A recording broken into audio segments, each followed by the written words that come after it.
As far as I'm concerned, as long as that same respect and recognition is not shown toward every one of our people in this country, it doesn't exist for me. And during the few moments that we have left, we want to have just an off-the-cuff chat between you and me, us. We want to talk right down to earth in a language that everybody here can easily understand.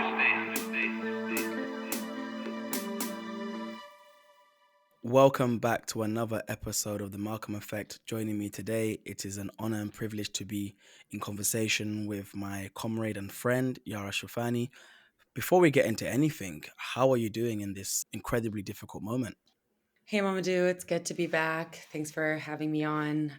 Hanging in there. It's definitely a tough time. We're all, I think, witnessing a really horrific genocide unfolding. And it's a challenging time, but also a time that a mass movement is really being built around Palestine. So, really excited to kind of talk more about that with you today. No, thank you so much for taking the time to speak to me again. Because I feel like a part of the work in this moment is, of course, speaking to this moment, speaking to, I guess, some of the misconceptions people have, and speaking to and basically getting our messaging out there. We're fully aware that the Zionist camp are well organized and well funded. So anything that we can do to kind of push our message out there, I think contributes positively. So I guess to kind of lay the groundwork then, October the 7th, a date that everyone, I guess, seems to have etched in their minds these days. The liberal media likes us to feign historical amnesia, as if to say everything, the culmination of all things evil was October the 7th. So, from your perspective, what is your assessment of what took place of October the 7th until now? I think in order to understand what took place on October 7th, we need to take a step back and challenge the liberal media framing, like you said, whereby history starts on that date. And we know for us as Palestinians, history does not begin on October 7th, and that our people have been fighting for their freedom and their liberation for actually over 100 years. The Palestinian people have been struggling against a Zionist state, the Zionist state of Israel, which was created on their land through the backing of Western imperialism, at the time, British imperialism. And since then, the Palestinian people have been fighting displacement, fighting imprisonment, fighting exploitation, all at the hands of the Zionist regime, which is now majorly backed by the United States and US led imperialism, alongside, of course, other actors like Canada and Britain and much of the European world. So, in order to, I think, understand October 7th, we need to think about Gaza and what Gaza really represents. We're talking here about a tiny strip of land, the third most densely populated part of the world, with a population of over 2.2 million people, that has essentially been held hostage for 17 years inside an open air prison. And what I mean by that is that the Zionist state controls Gaza's air, land, and water. Palestinians cannot leave or enter Gaza without permits from the Israeli government. Israel decides how much food and water enters Gaza. They decide what kinds of resources and building material enter the Gaza Strip. There are limitations on the people of Gaza's medical equipment and medicines in general. For example, one of the situations in the medical industry in Gaza is that the Zionist state doesn't allow for early breast cancer detection machinery to enter Gaza, which has resulted in extremely high rates in mastectomies for Palestinian women who live there, because Palestinian hospitals are not able to detect breast cancer at early stages. And there's countless other examples and stories that really point to Wow. the reality of Gaza as an open air prison. And I think what's important for us to understand when it comes to Gaza is, for many of us as Palestinians, Gaza is really at the center of our world. And what I mean by that is that It represents the story of displacement, the story of refugeehood, and the story of imprisonment at the hands of a foreign occupier. Displacement and refugeehood, because over 70% of the Palestinians who live in Gaza are actually not from Gaza originally, but they're internally displaced refugees. So many of them were from nearby Palestinian towns and villages that were destroyed and attacked in 1948 and the years that followed in what Palestinians call the Nakba, which means catastrophe. And basically, in 1948, nearly 1 million Palestinians were exiled from their homeland, including my grandfather, in order to create the Zionist state of Israel. There were massacres of villages that took place, and Palestinians kicked out of their home at gunpoint and basically forced into refugeehood for the rest of their lives. And I think the story of refugeehood and displacement is a critical part of the Palestinian story and a critical part of the Palestinian condition. So many of the Palestinians that you'll meet in your day to day life, living in North America, living in Britain, even living in places like Lebanon and Jordan, share this story. It's a shared experience, one of displacement and refugeehood. And it's a critical part of why Palestinians continue to struggle for what we call the right of return, which is the right to return to our homeland, which the Zionist state denies us. And so in the case of Gaza, we're looking at a population of over 70% that were made refugees. And, in the last month, as we've seen the bombs rain down on Gaza, many more Palestinians are being displaced within Gaza yet again. But also, the story of imprisonment is a central part of the Palestinian condition because really many Palestinians have been held hostage over the course of the last 75 years since the creation of the State of Israel in Zionist prisons. This story goes actually back to before the creation of the Zionist state, where the British and the Zionist settlers worked together to repress the Palestinians who were revolting against what they understood as early as the 1920s. Palestinians saw that the British, who were colonizing them, who were occupying their land, were facilitating Zionist settlement in Palestine in order to create the Zionist state. And Palestinians were engaged in revolutions all across Palestine in the 1920s and the 1930s. The Great Revolution of 1936 to 1939 is a really critical one. And the British and the Zionists were colluding in order to throw Palestinians into prison from far back before the creation of the Zionist state. And this was, of course, a tactic, and we know that colonial and imperialist prisons are a tactic to repress those who dare resist colonization and imperialism. And in the case of British prisons in Palestine, this is precisely what they were. And when the Zionist state was formed in 1948, there was the mass incarceration of Palestinians across the land that would become the Zionist state of Israel, including labor camps where Palestinian men and boys were collected from their homes, those who were not exiled out of Palestine, and put into labor camps and prisons. And of course, in the 75 years that would follow, we would see imprisonment as a continued tool that the Zionist state would deploy against Palestinians. As of October 7th, there were over 6,000 Palestinians in Israeli jails, over 1,000 of whom are under a policy called administrative detention, whereby the Israeli government does not actually lay charges to the Palestinians. They are in prison and they don't know why they're in prison. Their lawyers don't know why they're in prison. Their family does not know why they're in prison. And since October 7th, there have been an additional between 2,000 to 6,000 more Palestinians that have been placed in Zionist prisons, over 2,000 in the West Bank, and an additional estimates around 4,000 for Palestinian workers who work inside the Zionist entity from Gaza, who were rounded up and collected by the Zionist state as a punishment for October 7th. And so, for these reasons, really, Gaza is at the center of the world, really, for many Palestinians, because it represents a story of displacement and refugeehood. It represents a story of imprisonment at the hands of a foreign occupier. But most importantly, it represents a story of steadfastness and resistance, in that the people of Gaza refuse to abandon their homeland. They refuse to abandon their struggle. They wake up in conditions that are extremely challenging, and they choose life every single day. They choose the national liberation struggle.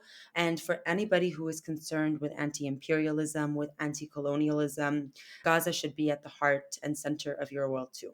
Thank you so much for that, because what you did so brilliantly, and I appreciate it for my own knowledge and my own learning, and I'm sure many of the listeners will feel the same. But what you've done is we refuse that liberal framing as if history begins on that day, but also bringing it into the wider context. For so the same way Palestinians see Gaza as representing the things you mentioned. If you just zoom out a little bit, this is why, for the same reasons, Palestine represents and is the litmus test. I keep telling people, Palestine in this moment, if you care about anti-imperialism, anti-colonial, decolonial struggle, then it almost as if this is like the final frontier. And we, once again, the way the UN has been voting, the way the US has jumped in to back Israel in this moment, as well as European countries, we really see that is the bulwark in the region for Western interests, particularly US imperialism. So thank you so much. Well, given that you are so familiar with that history, what do you make of, I guess I'm going to prejudice the answer, of the poor and dismal responses from many quote unquote leftists to this moment? I think it's been incredibly disappointing, but in many ways not surprising, that segments of the Western left have chosen in this moment to do nothing more than to give left cover for genocide. And what I mean by that is that we know that in the last month, the genocide that we've witnessed unfold against the people of Gaza is something that is really hard to stomach, to be honest with you. Like, we're talking about, we say 10,000, over 10,000 people. And that's just, we think of that as a number, but it's not a number. Each one of those people had lives that were worth living, that were full, despite living in this open air prison. They had loved ones who will miss them dearly. We're talking about entire families wiped off the registry, families whose last names no longer exist as of what just happened in the last month. There are tens of thousands of people injured, thousands who are trapped under the rubble, and over a million in Gaza internally displaced. So these are refugees. They were made refugees and placed inside this open air prison, and now they are refugees yet again. And to see this Western left's kind of fixation with some sort of both sides narrative, some sort of double condemnation narrative, which equates the colonizer and the colonized, the occupier and the occupied with one another, really has been disappointing, and also, I think, has in many ways created left cover for genocide.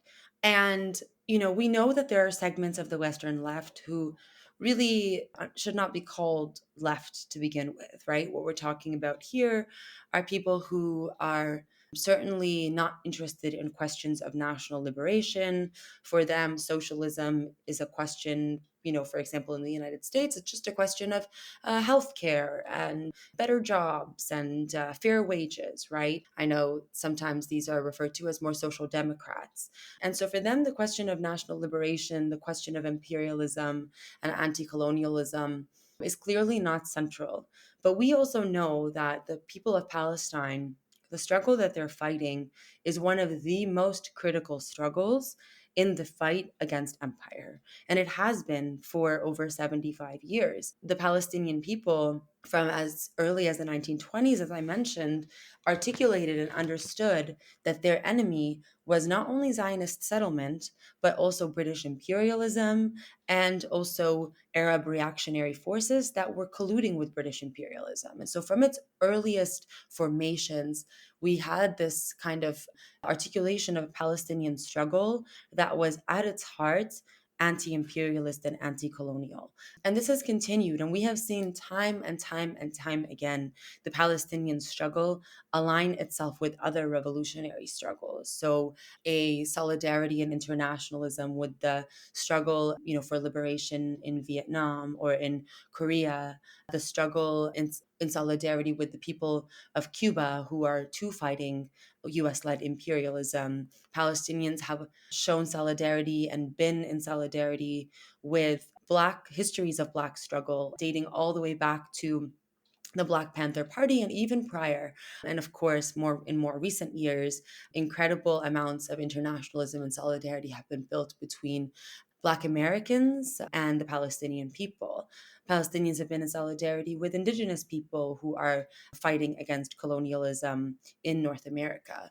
And so this is truly at its heart a struggle that has always been aligned with anti-imperialist, anti-colonial, and progressive forces across the world. And that is because for Palestinians, we are talking about a small nation that is being attacked not only by the Zionist entity, but by US led imperialism. US led imperialism is funding Palestinian genocide. Every year, the United States sends $3.8 billion to the Zionist state. Just last week, we saw the approval by the United States to send an additional $14.5 billion to the Zionist state, effectively saying that we reward you for your genocide. That was the message that the US empire sent to to the Zionist state. And so for Palestinians, we know that our struggle is a revolutionary one, is one that is anti-imperialist and anti-colonial in nature. And for the American people, the Western left, but I think in the US, the context is quite specific, where we're talking about a country where healthcare and education have been crying for funding, where people, and in particular, working class and racialized communities, indigenous communities, immigrant communities, do not have the resources that they need and are being exploited inside the US empire. And so it should be and needs to be a concern of the Western left to ask this question of what is our role in this moment. And unfortunately, too much of the Western left decided that their role in this moment was to do some both sides and, like I said, equating of colonizer and colonized, to put out these nuanced statements, most of which really dehumanize the Palestinian people, strip them of their right as agents in their struggle for national liberation, statements which engaged in all kinds of mongering, fear mongering, delegitimizing the Palestinian struggle. And then, when the numbers of the Palestinians started to rise, the Palestinians murdered started to rise, some of these people turned around and they started to, kind of clutch their pearls at these numbers as if they didn't play a role in manufacturing consent for this genocide. And I think what's needed now more than ever is for the Western left. And that is a message to the Western left in the United States, in Canada, in Britain, all across Europe. What is needed is for the Western left to prioritize its analysis and understanding of anti-imperialism, of anti-colonialism, and the relationship between these two things in capitalism, and for the Western left to join a mass movement that affirms the right of the Palestinian people to liberate their land and understands that the Palestinian struggle for national liberation deeply and directly concerns their own struggle. Whether these are people who are fighting, if you're someone who's fighting for socialism in the United States, you're fighting for healthcare or, better education, then the struggle for Palestinian liberation concerns you because your government is sending money to the Zionist state instead of funding services in your country. If you are somebody who is truly concerned with the liberation of the oppressed, concerned with overturning imperialism or colonialism, then the Palestinian national liberation struggle is critical to you, because who better than to support than a tiny nation that is really for 75 years longer has been fighting the most courageous battle against imperialism and colonialism. And so while it's not disappointing that the Western left, engaged in both sides and really kind of nuanced its way into giving left cover for genocide, really my message to those who are listening is that it's not too late for you to get organized in a different way and to actually take national liberation and anti-imperialism and anti-colonialism as serious pillars of a left tradition and as your responsibility as part of a Western left that needs to build internationalism with oppressed nations that are fighting colonialism and imperialism. Honestly, thank you once again. And I often say, and I've been saying to people on my campus and in conversation, that when we say Palestine is a litmus test, it's not saying that, oh, we're privileging this struggle over others. We're saying no, but through the liberation of Palestine, other people in the world, racialized, indigenous folk, gain their liberation as well. And I think it's so important to underscore because I think about talking about internationalism. I recall the United Nations when Zionism was declared racism in 1975. It was backed by many African nations and the Soviet Union as well. Likewise, some of the most voices in anti-Zionism and advocating an anti-Zionist stance in North America, particularly United States, was Kwame Ture, for example. And I feel like these links, we have to understand that our revolutionary forefathers understood the message, understood the role Palestine plays in the liberation struggles for all oppressed peoples. So thank you for underscoring that. Given that a lot of people who are mobilizing are on campuses specifically, what role do you think those on college campuses can play and should be playing? I think before I get into that, I wanted to just build a little bit on something you said, Mamadou, around the global south. I think it's clear in this moment that there are millions of people who are organizing in service of Palestinian national liberation in the global south. And we are seeing some of the largest protests across the Arab world and across the global south more broadly. We have seen global south nations recall ambassadors, cut ties with the Zionist state. And I think at the core of that, and I think you hit the nail on the head, is that really when we say that Zionism is a facet of Western imperialism, it means that really Zionism is an enemy of the masses. It's an enemy of all the people of the global south, all of the exploited masses. And I think there's, something that we've heard in particular is there's this chant that came out in Egypt, just over these past few weeks, where people were chanting, "In freeing Palestine, Palestine has freed us." And I was reflecting on kind of what that chant means in particular, because the Palestinian Youth Movement, the organization that I'm with, a member of, is a movement for Palestinian and Arab youth. And, that's because we understand Zionism's kind of expansionary nature as an immediate threat to the Arab people, right? So we know that while the Zionist entity is colonizing Palestine, is bombing Gaza, it's also bombing South Lebanon in this moment. We know that the Zionist entity has formerly occupied South Lebanon and all of Lebanon, actually. We know that the Zionist entity is currently occupying land in Syria, is currently beating the drums of war against Iran. And so this is a facet of Western imperialism in the Middle East that is really a threat to the Arab world and also more broadly a threat to the global South, right? With Zionist militias, training the Zionist state training reactionary and fascist paramilitaries in Latin America, for example, or Israeli corporations that are exploiting and extracting resources in Africa.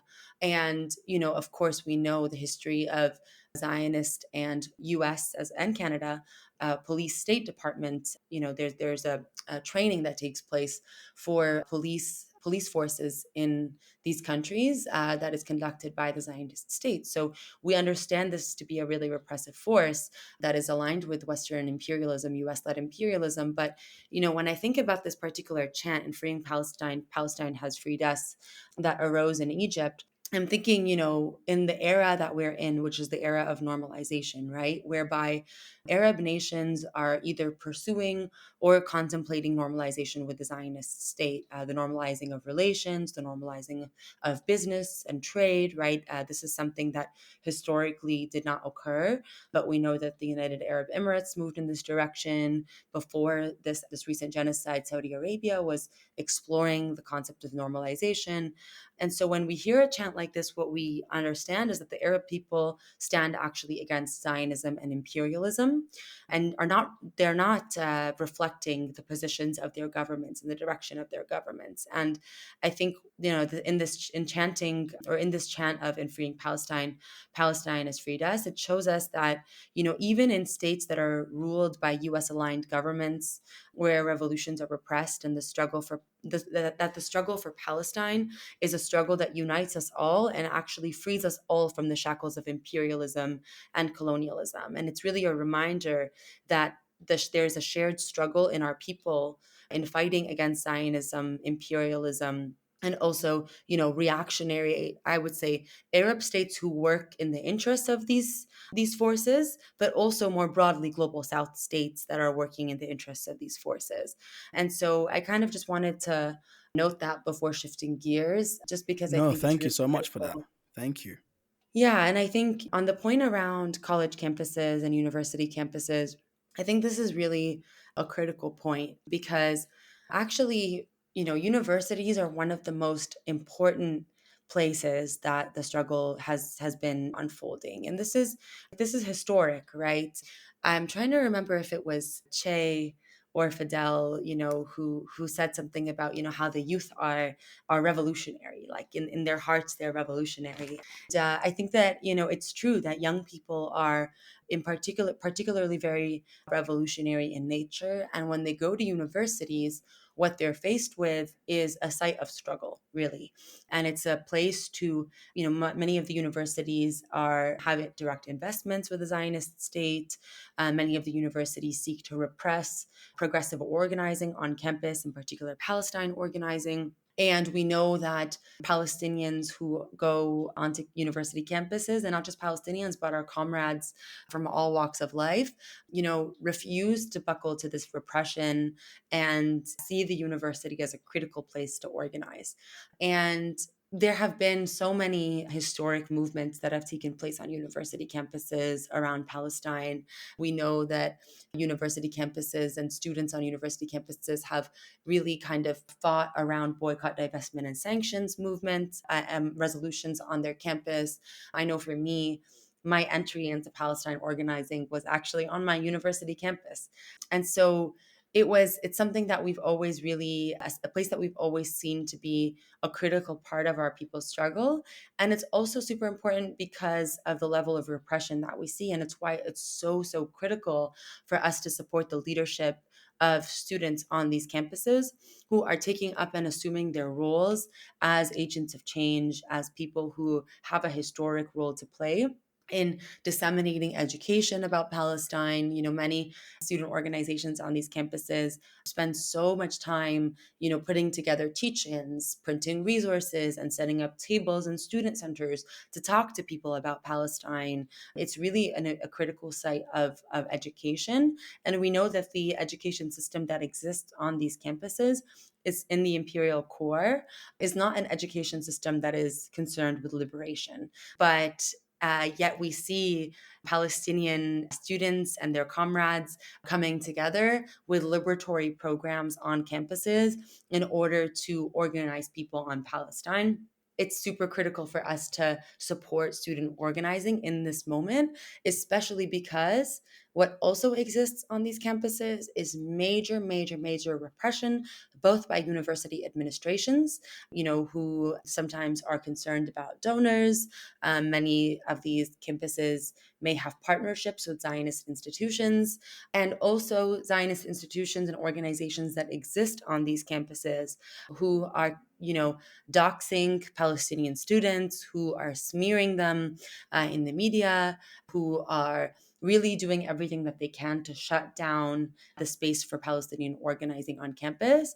And I think that is reflective of just how much power university and college students have. And I'll also add high school students. I mean, in the last month, we have seen walkouts, both our school walkouts, not only at the university and college level, but at the high school level. And that is a huge. So we are seeing students who are from high school and universities who are basically saying, we refuse. We refuse to sit in a classroom and pretend like everything is okay. We refuse to sit silently in an institution that is repressing our voices, that is sending money to the Zionist state, that has partnerships, whether they be educational ties or cultural ties or financial ties to Zionist institutions. And these students are saying, we refuse to sit here quietly while our people are actively undergoing a genocide, and we're going to walk out of our classrooms and protest. And this has been really, really critical. But we've also seen in this moment something I'll share that's happened at my university is a major repression against student unions that are choosing to or that chose to speak up in support of Palestinian national liberation. And so, at my university, we saw the university administration come down on 3 student unions for putting out a statement in solidarity with Palestinians. So, university campuses in this moment are really kind of taking that repression to the next step. And we see the impacts of that. There are many statements that are circulating by faculty and students at my university that are trying to support Palestine. And there are people who are signing and not writing their name and making notes that they are not writing their name because they're afraid of retribution from the university. And so these are really critical. This is a really critical moment for us to be aware of the repression that's happening on campus and to support the student movement that has always been one of the strongest forces of the Palestine national liberation struggle. Absolutely. I mean, thinking about North America, we see that the likes of Stokely Carmichael, aka Kwame Ture, and many others emerged from what? They emerged from SNCC, Student Nonviolent Coordination Committee, and that was a massive nationwide student body movement. So we see that we have that tradition of liberation movements and the kind of radicalization of students taking place through college campuses. And it's important because you're underscoring the repression. And again, I've seen it at my campus. We've seen it in Harvard. The Zionists bring trucks to campus doxing students. When they fail that, they take pictures of people at rallies. Canary Mission is another form of doxing. And all too often, again, we see that the college campuses, because of, as you said, donors and ties with the Zionist entity, all too often do not care about their students who happen to be racialized or Muslim, Arab, and other racialized people to side with the oppressors. And we see that time and time again. You mentioned that you're a PYM member. I mean, just in case no one knows what PYM is, do you mind telling the listeners who they are, what they're about, and what they're currently doing? So the Palestinian Youth Movement, or PYM, is a organization comprised of Palestinian and Arab youth, and we are located across North America. So we have chapters in the US and Canada, as well as in Europe. We have a chapter in London, and we are essentially fighting for the liberation of Palestine. For us, we believe that we have a historic role to play in the diaspora in order to stand firm with our people in Palestine as they struggle against Zionism's crimes. And, for us, our perspective as PYM is that we need to rise up and mobilize alongside our communities in support of our people in Palestine and commit to our people's liberation from Zionist colonization. And really at the center of this is this that we're challenging the idea that our people, our youth, who are many of us either born in the Western world or moved here at very young ages, this idea that we will forget our struggle, right? And I think that at the heart of the Palestinian youth movement is this kind of idea that, generation after generation, the Palestinian people will continue to struggle and to fight for their freedom, even when they are in the heart of US empire or in Canadian and British imperialist nations, where we are repressed and, really they try to make us silent. And for the Palestinian youth movement, a central part of our vision is to kind of combat that by working with our communities, challenging this idea that because we are not in Palestine, that this is not our struggle. On the contrary, we have a critical role to play as Palestinians and Arabs in the far diaspora in being agents of our people's struggle, rising up to support our people. And so for the Palestinian Youth Movement, we put on regular actions, protests, educational workshops. We work with our community. We've organized Palestinian festivals and all kinds of cultural programming.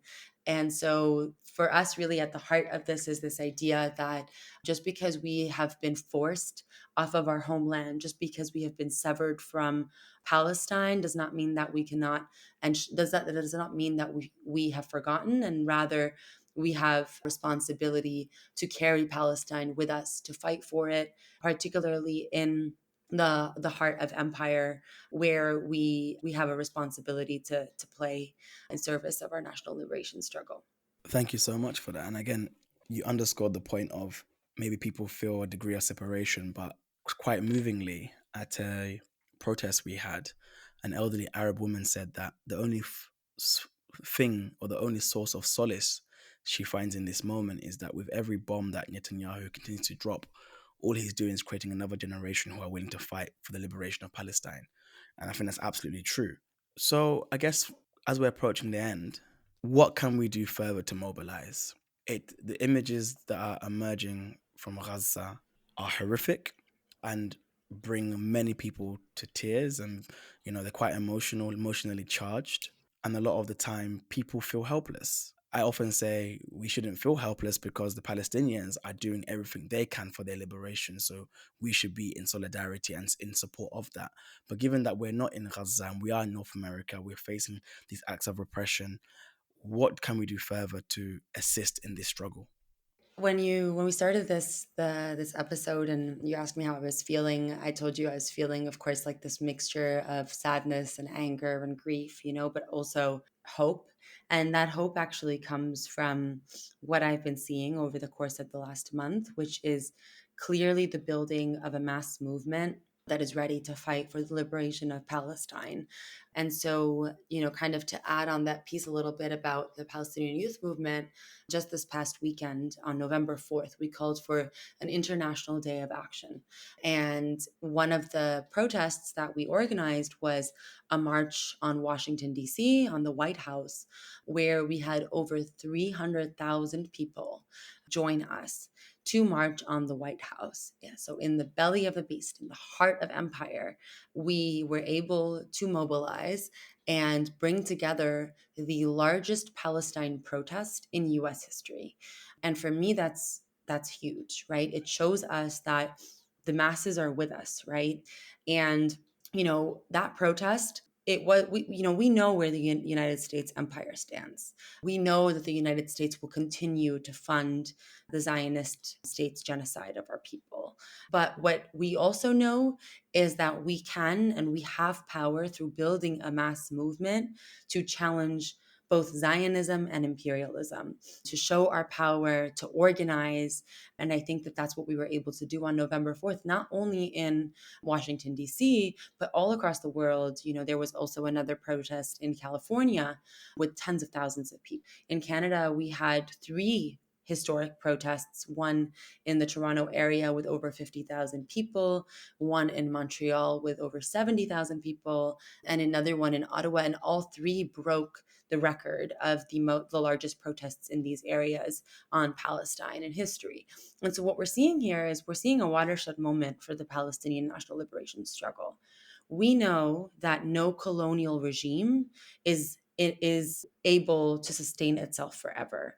We know that the power of the people, the power of the masses, that the Palestinian people's sumud, meaning steadfastness, so their refusal to capitulate, their refusal to abandon their struggle, we know that these things are stronger than their apartheid wall, than their military checkpoints, than their bombs. And I think that that's at the center of what brings us, so many of us, hope in this moment, is seeing that the masses of the world, the global south, but also the imperial core, are uniting and getting organized in what is clearly a mass movement that has the power to bring the US government to a place where it must call for a ceasefire. It must not because it wants to, not because, Joe Biden has a heart that cares about the Palestinian people. We know that that's not how US empire works, but we know that we are headed in that direction because of how strong and powerful our movement is in this moment.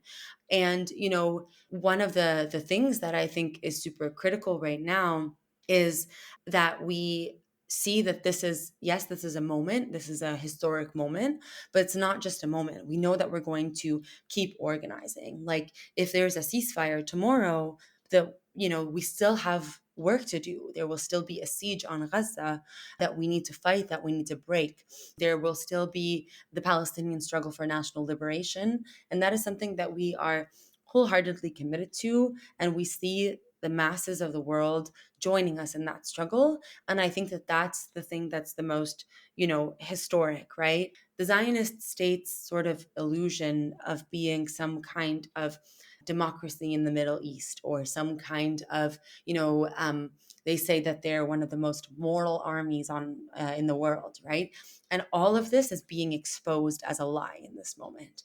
All of it. The world is seeing just how brutal this regime is. It is seeing clearly the way in which the Zionist state's existence is predicated on the destruction of Palestinian life. And people are joining us from all walks of life. And I think it's really critical that we continue to organize in order to end the genocide and in order to free our people, to lift the siege on Gaza, but also to free Palestine from the river to the sea. And I will say that on November 9th, but also there will be an additional couple of days that will be announced, in the next few days, where we are committing to a international shutdown. What this means is that we are organizing a shutdown of mass industries. We are going to organize outside of political offices. We are going to organize inside all sectors of labor. We've already seen segments of this popping up, right, where workers are refusing to transport weapons that are headed towards the Zionist state. Activists are blocking boats, stopping boats from, setting sail that are, transporting weapons to the Zionist state. We're seeing all kinds of organizing happening, and we're going to continue to shut down industries and businesses until our people are free, because we refuse to continue with business as usual when the bombs are raining over Gaza. And so I really kind of want to urge people who are feeling hopeless.